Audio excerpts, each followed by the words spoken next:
presented by Chand Recording Studio, Bheja Road, Barsam.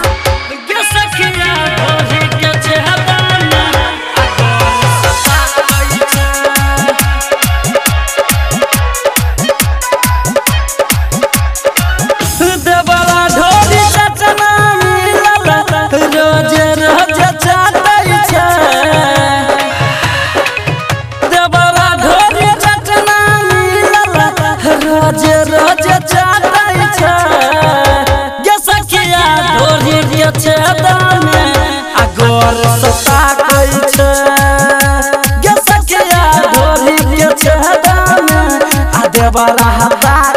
छै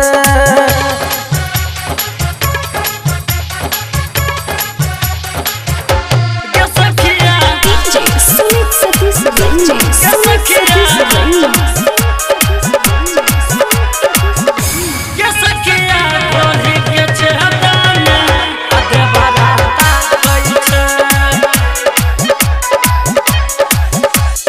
का कही सखी हम देवरा के खेला बड़का लागे खिलाड़ी गे बड़का लागे खिलाड़ी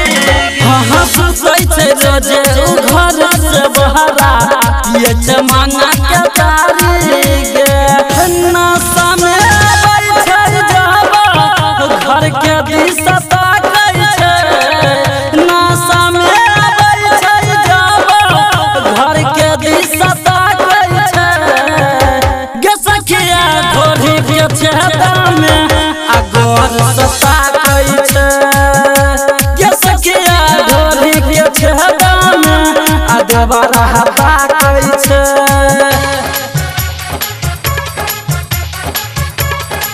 गे सखिया DJ Sumit Satish Ranjan, Sumit Satish Ranjan.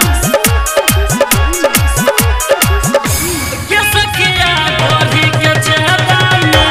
अदबरा हता कई छै